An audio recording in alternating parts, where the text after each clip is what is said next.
मान्यवर सीपी राधाकृष्णन जी का चयन उपराष्ट्रपति पद के लिए संख्या बल के बुनियाद पर एनडीए उम्मीदवार की सफलता के रूप में हुआ है। लेकिन महत्वपूर्ण विषय यह है कि जो एनडीए गठबंधन था उसकी उम्मीद थी कि विपक्ष समर्थन करता, लेकिन विपक्ष ने हठधर्मिता का परिचय दिया और संख्या बल में उनका पराजय हुआ। तो एनडीए गठबंधन के उपराष्ट्रपति पद के रूप में सीपी राधाकृष्णन का चयन स्वस्थ संसदीय लोकतंत्र का प्रक्रिया का संदेश है। जिस तरीके से क्रॉस वोटिंग हुई उपराष्ट्रपति चुनाव में, केंद्रीय मंत्री जी किशन रेड्डी ने कहा कि इंडिया अलायंस का पार्टी राहुल गांधी से परेशान है, उनके व्यवहार के राजनीतिक उनके फैसले के कारण उन्हें सबक सिखाने के लिए उन्होंने क्रॉस वोटिंग। केंद्रीय मंत्री जी कृष्णन रेड्डी ने जो अपना मंतव्य व्यक्त किया है वो उन्होंने आंतरिक रूप से नज़दीक से इस पूरे वोटिंग प्रक्रिया को देखा होगा। लेकिन यह तो सच है ना कि इंडी गठबंधन एक राजनीतिक ईर्ष्या की बुनियाद पर बना हुआ गठबंधन है। न इसका कोई नेतृत्व करता है, न इसकी नीतियां हैं। गठबंधन भी राज्यों के अंदर में अलग अलग प्रकार के होते हैं, तो स्वाभाविक रूप से लीडर ऑफ अपोजिशन आप हो सकते हैं, वह दायित्व आपको मिल सकता है, लेकिन राजनीतिक कार्यप्रणाली में कहीं ना कहीं आप कमज़ोर साबित हो रहे हैं, जिसका दुष्परिणाम है कि इंडी गठबंधन के घटक दल ही आपस में संघर्ष कर रहे हैं और क्रॉस वोटिंग हो रहा है। पूर्व वीपी जगदीप धनखड़ उन्होंने सीपी राधाकृष्णन को बधाई दी ताकि उनके नेतृत्व में विश्वास बढ़े। माननीय जगदीप धनखड़ जी पूर्व उपराष्ट्रपति हैं और ये स्वस्थ लोकतंत्र का प्रतीक है कि जो नए उपराष्ट्रपति के रूप में जिनका चयन हुआ माननीय सीपी राधाकृष्णन का, उन्होंने उसको बधाई दिया है। यही संसदीय लोकतंत्र की खूबसूरती है। नेपाल की घटना को कैसे देखते हैं, जिस तरीके से पूर्व प्रधानमंत्री उनकी पत्नी को भी लोगों ने, लेकिन यह नेपाल का आंतरिक मामला है। लेकिन महत्वपूर्ण विषय है कि लोकतांत्रिक प्रक्रिया के बीच लोकतंत्र की लड़ाई जेपी कोइराला की वह धरती रही है। कहीं न कहीं लोकतांत्रिक प्रक्रिया में बाधा पहुंचती है और लोगों का जीवन स्तर बदल नहीं रहा है। तो जीवन स्तर नहीं बदल रहा है, इस बीच में सोशल मीडिया के सवाल पर आंतरिक मतभेद हुआ, जिसका दुष्परिणाम नेपाल भोग रहा है।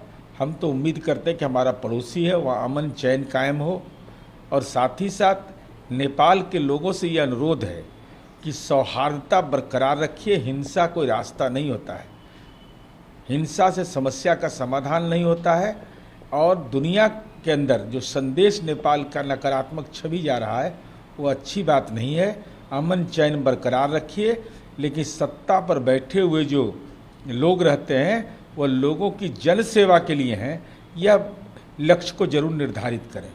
बालन शाह काठमांडू के मेयर और पूर्व रैपर हैं, वो जिस तरीके से वो विश्वसनीय नेता के रूप में वहाँ पर भी उभरे। देखिए, नेता के रूप में कौन उभरते हैं उनका आंतरिक मामला है, लेकिन महत्वपूर्ण विषय यह है कि नेपाल के लोग राजतंत्र को झेला, लोकतंत्र को झेला, भ्रष्ट तंत्र को भी झेला, और ऐसी स्थिति में लोकतांत्रिक मूल्यों के लिए कोई लड़ाई हो और लड़ाई का दुष्परिणाम भुगतना पड़े आम आवाम को, वहाँ राज सत्ता में बैठे हुए लोगों को, तो ये एक लोकतांत्रिक प्रक्रिया के लिए भी बाधा है और सबके लिए चिंता का विषय है कि नेपाल हमारा पड़ोसी है। स्वाभाविक रूप से वहाँ की घटनाएं हिंसा विहीन हो, आम लोग सुरक्षित संरक्षित हो, यह हमारी उम्मीद जरूर है।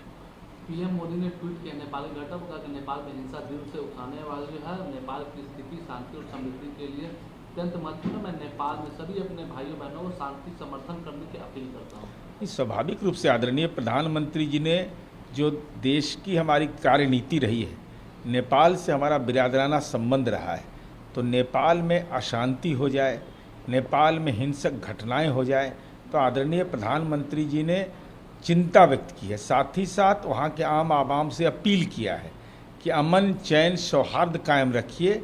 यही भारतवर्ष की विदेश नीति रही है, तो हमारी उम्मीद है कि हमारा पड़ोसी देश चैन और सुकून से जिएगा।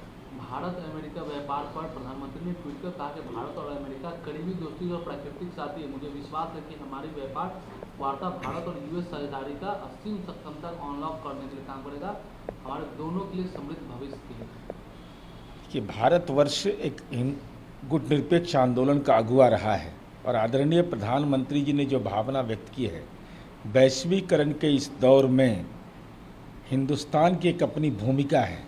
हिंदुस्तान अपनी शर्तों पर अपनी विदेश नीति को तय करता है।